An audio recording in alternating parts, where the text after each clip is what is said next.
नमस्कार दोस्तों। इससे पहले मैंने जो वीडियो बनाया था जिसमें बताया था आवेश किस तरह से उत्पन्न किया जाता है, ये आवेश को कैसे हम उत्पन्न करते हैं, कैसे एक बॉडी को दूसरे बॉडी को आवेशित करते हैं हम। जैसे मैंने बताया था कि प्लस प्लस से चार्ज करना है, प्लस माइनस से चार्ज करना है, मतलब तीन तरीका से मैंने आपको बताया था। किसके क्या क्या चीज़ के द्वारा बताया था, मैंने आपको बताया था आवेश को हम तीन तरह से आवेशित कर, मतलब किसी भी बॉडी को तीन तरह से कर सकते हैं। पहला रगड़ करके, दूसरा मैंने प्रेरण के थ्रू द्वारा बताया था, तीसरा कंडक्शन यानी संपर्क विधि से। तीनों विधि से मैंने आवेश किसी वस्तु को आवेशित करना सिखाया। आवेशित कैसे किया जाता है इसके बारे में बताया। आज मैं थोड़ा सा आवेश का गुण बताएंगे कि आवेश करता क्या है। चार्ज बॉडी कर दी है, चार्ज बॉडी करने से क्या करता होगा, उसके अंदर क्या उत्पन्न होता है, क्या उसका गुण है। तो उसके गुण को समझने के लिए सबसे पहला गुण आवेश का है। आवेश जो होता है आवेश योज्य होता है। योज्य का मतलब क्या होता है?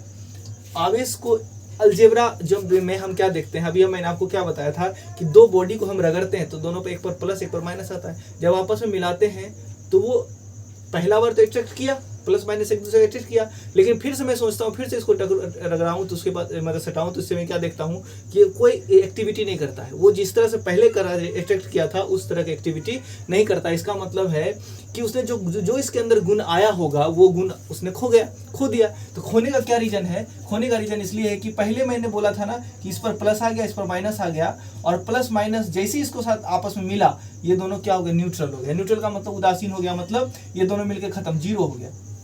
क्या हो गया? जीरो। इसका मतलब क्या देखते हैं हम कि आवेश को हम जोड़ने पर ना, आवेश को हम नॉर्मली जोड़ सकते हैं। जैसे प्लस माइनस मिलता है तभी तो नॉर्मली मैथमेटिक्स में जीरो होता है, अलजेब्रा में क्या होता है? जीरो होता है। इसका मतलब है कि आवेश को हम जोड़ सकते हैं। यानी कि मेरे पास अगर 4 क्यू है प्लस में, 4 आवेश मेरे पास प्लस में है, और मेरे पास 3 आवेश ऐसा है जो कि माइनस में है ना। 2 बार 4 बार मैंने मान लो कि मेरे पास 4 आवेश मेरे पास प्लस में है और 3 आवेश मेरे पास माइनस है। उस 3 आवेश और 4 आवेश को जब मैं मिलाऊंगा तो क्या करेगा? इसका माइनस 3 आवेश इसका प्लस 4 आवेश से, मतलब प्लस 3 आवेश से न्यूट्रल हो जाएगा। मैंने बताया प्लस और माइनस एक दूसरे को खत्म कर देगा। तो प्लस 4 और यहाँ की प्लस 3 और इसका माइनस 3 दोनों मिलकर खत्म कर देगा। बच जाएगा क्या मेरे पास? नॉर्मली तो जब हम जोड़ते हैं दोनों पर क्या मिल जाएगा? प्लस, सिर्फ प्लस चार्ज मिल जाएगा, एक चार्ज मिलेगा। 4 और में से 3 गया, कितना बचेगा? 1। इसलिए आवेश को हम कहते हैं कि आवेश योज्य होता है। आवेश को नॉर्मली हम जोड़ सकते हैं, जैसे अलजेब्रा में हम मैथमेटिक्स में जोड़ते हैं। ऐसा एक्चुअली में भी होता है, जैसे कि आप जानते हैं कि जैसे मैंने बोला कि इस पर बहुत ज्यादा चार्ज, इस पर माइनस चार्ज है, कम चार्ज है, दोनों मिलाए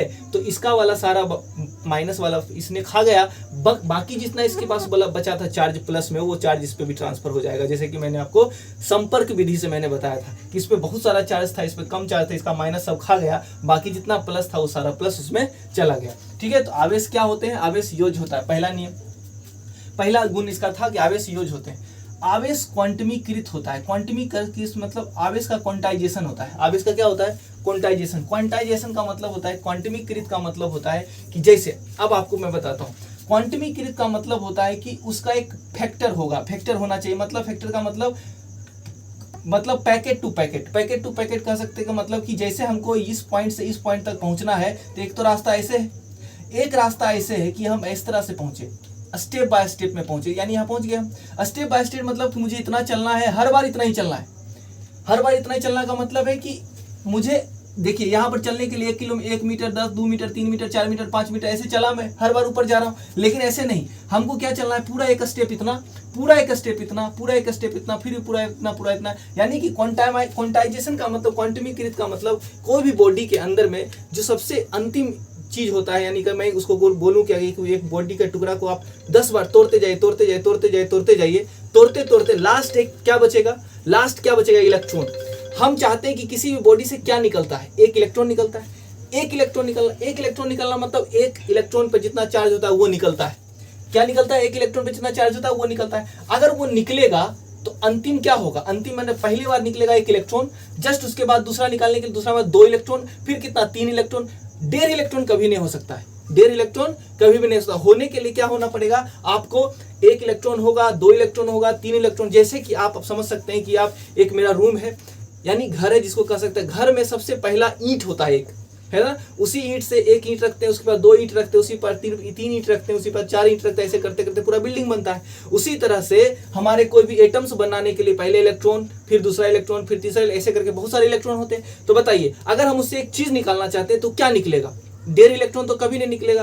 क्या निकलेगा? 1 इलेक्ट्रॉन निकलेगा, 2 इलेक्ट्रॉन निकलेगा, या 10 इलेक्ट्रॉन निकलेगा, या 15 इलेक्ट्रॉन। इसीलिए कहा जाता है कि आवेश का क्वांटमीकृत होता है, मतलब पैकेट के रूप में होती है। जैसे आप सामान खरीदने जाते हैं तो पार्ले जी का बिस्कुट आपको निकाल करके नहीं देता, एक पैकेट देता है कि भाई 12 पैकेट मिलेगा, एक या दो बिस्कुट नहीं मिलेगा, 12 करके मिलेगा, मतलब उसके पैकेट्स के रूप में मिलती है। तो उसी तरह से हमने क्या बोला, किसी भी बॉडी से ट्रांसफर होगा अगर इलेक्ट्रॉन, तो वो क्वांटाइज यानी गुणज के रूप में होगा। कोई भी कैसा गुणज, वो भी कैसा गुणज होगा? एक प्राकृत संख्या के गुणज में होगा। जैसे मान लो 1 इलेक्ट्रॉन निकलेगा, 2 इलेक्ट्रॉन निकलेगा, 3 इलेक्ट्रॉन निकलेगा, 1.5 इलेक्ट्रॉन कभी भी नहीं निकलेगा। का मतलब इसको कैसे बताएंगे, कैसे परिभाषित करेंगे? तो Q बराबर बोल लेते हैं हम इसको Ne का मतलब प्लस माइनस। अगर कोई इलेक्ट्रॉन ले रहा होगा यानी कोई इलेक्ट्रॉन निकाल रहा होगा तो उस पर क्या प्लस Ne हो जाएगा। अगर कोई ले रहा होगा इलेक्ट्रॉन तो उस पर कैसा आ जाएगा? Minus Ne। इसी को कहते हैं आवेश का क्वांटाइजेशन। क्वांटाइजेशन का मतलब है पैकेट्स के रूप में निकलना। यानी इलेक्ट्रॉन्स कैसे निकलता है किसी भी बॉडी से? किसी भी बॉडी से 1 इलेक्ट्रॉन निकलेगा तो 1 इलेक्ट्रॉन निकल सकता है, 2 इलेक्ट्रॉन निकल सकता है, 3 इलेक्ट्रॉन निकल सकता है। तो इसको कहते हैं हम n यानी क्वांटाइजेशन। यानी कि n मतलब कोई पूर्णांक संख्या है मेरा, तो वो पूर्णांक संख्या n का n बराबर क्या लिखेंगे? पूर्णांक संख्या, है ना। n बराबर क्या लिखते हैं? पूर्णांक संख्या। अब एक चीज देखिए, पूर्णांक संख्या मतलब n बराबर कुछ भी हो सकता है, +-1, +-2, +-3 डॉट डॉट डॉट करते करते जहां तक आप ले जा सकते हैं, है ना। तो Ne क्या होता है? E होता है इलेक्ट्रॉन। एक इलेक्ट्रॉन पे जो चार्ज होता है ना हमारा, वो होता है 1.6 × 10⁻⁻19 कूलाम। कूलाम क्या चीज है? कूलाम आवेश का मात्रक है। आवेश का ऐसा ही मात्रक क्या होता है? कूलाम। यानी एक इलेक्ट्रॉन पर 1.6 × 10⁻⁻19 कूलाम होता है। तो पूछेगा तुम आपसे कि 1 कूलाम बराबर कितना इलेक्ट्रॉन होता है? तो 1 कूलाम पर कितना इलेक्ट्रॉन होता है? तो 1 कूलाम पर इलेक्ट्रॉन होता है 1/1.6 × 10⁻⁻19 कर दीजिएगा। इसको जब सोल्व कीजिएगा तो आएगा 6.25 × 10⁻18 इलेक्ट्रॉन। याद रखिएगा 1 कूलाम आवेश पर कितना इलेक्ट्रॉन होता है? 6.25 × 10⁻18। अगर पूछेगा 1 इलेक्ट्रॉन पर कितना आवेश होता है तो 1.6 × 10⁻−19 कूलाम। अब आप बताइए, अगर मैं कहूं कि कोई ऑप्शन आपको दे देगा कि 1.16 × 10⁻−19 या 3.2 × 10⁻−19 या लिख दिया 24 × 10⁻−19 और एक लिख दिया आपके पास 6.4 × 10⁻19। 4 ऑप्शन दिया, बोलेगा कौन सा सही है हमारा, कौन सा ऑप्शन सही है, संभव है, हो सकता है। तो हम बोलेंगे ये भी संभव है, ये भी संभव है, ये भी संभव है, ये संभव नहीं है। क्यों नहीं संभव है? क्योंकि Ne के फॉर्म में नहीं है। E पर कितना चार्ज होता है? E पर चार्ज होता है 1.6। क्योंकि मैंने आपको क्या बोला, n हमेशा पूर्णांक संख्या होगा। तो बताइए 16 का पूर्ण गुणज होना चाहिए, यानी कि गुणज के रूप में होना चाहिए। तो देखिए 16 का ये तो गुणज है, 16 दूनी 32, 16 चौके 64, लेकिन 16 में 24 का पावर 24 नहीं आता है। 24 अगर नहीं आता है तो ये वाला संभव नहीं है। किसी से भी 1 इलेक्ट्रॉन अगर निकालेगा या 2 इलेक्ट्रॉन निकालेगा तो 1 इलेक्ट्रॉन निकालेगा तो ये निकलेगा, ये आवेश निकलेगा, ये आवेशित हो जाएगा, लेकिन ये वाला कभी भी चार्ज नहीं होगा। ये इस वाले से कोई चार्ज नहीं होगा। तो इसको हमको समझ में क्या आता है कि संभव ये नहीं है, ठीक है ना। इसलिए आपको समझना होगा कि आवेश क्या होता है? क्वांटमीकृत। उसी तरह से क्वेश्चन आपकी किताब में, इस आपकी किताब के एनसीईआरटी का बुक से लिया गया है कि यदि किसी पिंड से, यदि एक वस्तु से 1 सेकेंड में 10⁻9 इलेक्ट्रॉन किसी अन्य पिंड में स्थानांतरण होता है, यानी कि 1 सेकेंड में इतना इलेक्ट्रॉन एक बॉडी से दूसरे बॉडी में जा रहा है, ठीक है। 1 सेकेंड में कितना इलेक्ट्रॉन जा रहा है? 10⁻9 इलेक्ट्रॉन। तो पूछता है आपसे क्वेश्चन कि 1 कूलाम आवेश को पूरा एक बॉडी से दूसरे बॉडी में जाने में कितना समय लगेगा। तो आप अभी क्या देखें, आप पढ़े कि 1 सेकेंड में कितना इलेक्ट्रॉन जा रहा है? 10⁻9 इलेक्ट्रॉन जा रहा है किसी में, है ना। तो आपको क्या पूछा है कि 1 कूलाम पूरा जाने में कितना समय लगेगा। तो आपको सबसे पहले ये समझना होगा कि 1 कूलाम में मेरा कितना आवेश, कितना इलेक्ट्रॉन होता है, तब तो पता कर पाएंगे कि 10⁻9 इलेक्ट्रॉन जा रहा है। तो 1 कूलाम में कितना इलेक्ट्रॉन होता है? तो मैंने अभी तुरंत बताया 1 कूलाम में 6.25 × 10⁻18 इलेक्ट्रॉन होता है। तो हम जानते हैं कि 6.25 × 10⁻18 इलेक्ट्रॉन होता है कितना में? 1 कूलाम में इतना इलेक्ट्रॉन होता है 1 कूलाम में। तब आपसे क्वेश्चन क्या पूछा गया कि 10⁻9 इलेक्ट्रॉन 1 सेकेंड में ट्रांसफर हो जाता है। कितना में हो जाता है? 1 सेकेंड में। तो इसलिए 1 इलेक्ट्रॉन ट्रांसफर होने में कितना लगेगा? 1/10⁻9 सेकेंड लगेगा। कितना लगेगा? सेकेंड लगेगा। इसीलिए 1 इलेक्ट्रॉन को ट्रांसफर होने 1/10⁻9 सेकेंड लगेगा। इसीलिए 6.25 × 10⁻18 इलेक्ट्रॉन को ट्रांसफर होने में 1/9 10⁻9 गुने 6.25 गुने 10⁻18 लिखिएगा और इसको जब सॉल्व कीजिएगा तो लगभग आपके पास आ जाएगा 200 वर्ष। ठीक है, मैंने इसका कैलकुलेशन कर रखा है, इसलिए मैंने बताया कि 200 वर्ष लग जाएगा। मतलब आप सोच सकते हैं कि 200 साल लग जाएगा। 10 के पावर 9 इलेक्ट्रॉन 1 सेकंड में होता है ट्रांसफर। आप सोच सकते हैं 10 के पावर 9 का मतलब 10 के पावर 7 का मतलब 1 करोड़ होता है। 10 के पावर 9 का मतलब 100 करोड़, यानी समझ मतलब 1 अरब। 1 अरब इलेक्ट्रॉन 1 सेकंड में ट्रांसफर हो रहा है, तब पर भी 1 कूलाम चार्ज को पहुंचने में यानी पूरा ट्रांसफर होने में इसको 200 साल लग जाएगा। 200 साल में सोचिए कितना सेकंड होता होगा। अब आप सोचिए कि कूलाम कितना बड़ा यूनिट होता है। कूलाम बहुत बड़ा यूनिट होता है। कूलाम का जो हम आवेश का ऐसा है मतलब कूलाम लेते हैं, इसलिए कूलाम हम क्या कहते हैं, कूलाम मेरा प्रैक्टिकल यूनिट नहीं है। इसलिए जब भी हम क्वेश्चंस बनाएंगे तो वो माइक्रो कूलाम लेंगे, नैनो कूलाम लेंगे, इस तरह की चीज़ों को यूज करते हैं। क्यों? क्योंकि ये कूलाम बहुत बड़ा मात्रक होता है। देख रहे हैं ना कि 1 इलेक्ट्रॉन को यानी इतना इलेक्ट्रॉन को यानी 1 कूलाम आवेश को ट्रांसफर होने में 200 साल लग जाता है किसी पिंड में। और जो भी जबकि रेट इतना बहुत हाई है, मतलब 10 के पावर 9 इलेक्ट्रॉन ट्रांसफर हो रहा है 1 सेकंड में, तब पर भी।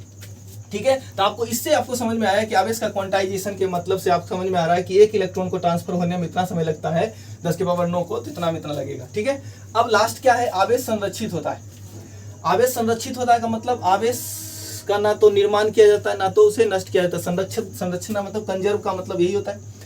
आवेश हमेशा पेयर में उत्पन्न होता है और पेयर में ही डिस्ट्रॉय हो जाता है। पेयर में उत्पन्न होना, पेयर में डिस्ट्रॉय होने का मतलब क्या होता है, जैसे मैंने क्या बताया, ये बॉडी दोनों न्यूट्रल है। अब इसको रगड़े ऐसे करके, रगड़ने से क्या हुआ कि इस पर प्लस इस पर माइनस। क्यों? अभी कुछ नहीं था दोनों पर, लेकिन पेयर में उत्पन्न हुआ, एक प्लस आया एक पे माइनस आया। जैसे मैंने इसको रगड़ा तो इस पर प्लस माइनस आया, फिर मैंने इसको मिलाया, जैसे ही मिलाया तो इस पर प्लस आया था, इस पर माइनस आया, दोनों एक दूसरे को खा गया, खत्म। तो हमेशा याद रखिए कि आवेश का ना तो नाश ना तो निर्माण होता है, यानी आवेश सिर्फ पेयर में उत्पन्न होता है और पेयर में ही चला जाता है। पेयर में मतलब जोड़ा के रूप में आता है, जोड़ा के रूप में ही चला जाता है। तो आपके पास ये 3 चीज मैंने आवेश के बारे में बताया कि आवेश का गुण क्या क्या है। आवेश योज होते हैं। योज मतलब कि आप नॉर्मली जोड़ सकते हैं। मेरे पास प्लस 4 गो क्यू है और मेरे पास माइनस 3 गो क्यू है, दोनों को जोड़ना है। बताइए दोनों को जोड़ेंगे तो क्या मिलेगा, प्लस का क्यू। आपके पास चाहे कुछ भी कर दीजिए इसमें, जितना जैसे नॉर्मली जोड़ते हैं आप। आवेश एक अदिश राशि है, आप अदिश राशि ही समझते होंगे। अदिश राशि में अदिश का जैसे नॉर्मली जोड़ होता है वो जोड़ देते हैं। आवेश का क्वांटिमीकृत होता है। क्वांटिमीकृत मतलब हमेशा क्यू बराबर प्लस माइनस एन ई होता है। एन ई का मतलब हमेशा पेयर्स एक निकलेगा, कैसे निकलेगा, पैकेट्स के रूप में निकलता है। याद रखिए, कभी भी आप देखिएगा Q बराबर Ne लिखा जाता है तो इलेक्ट्रॉन का मास भी होता है।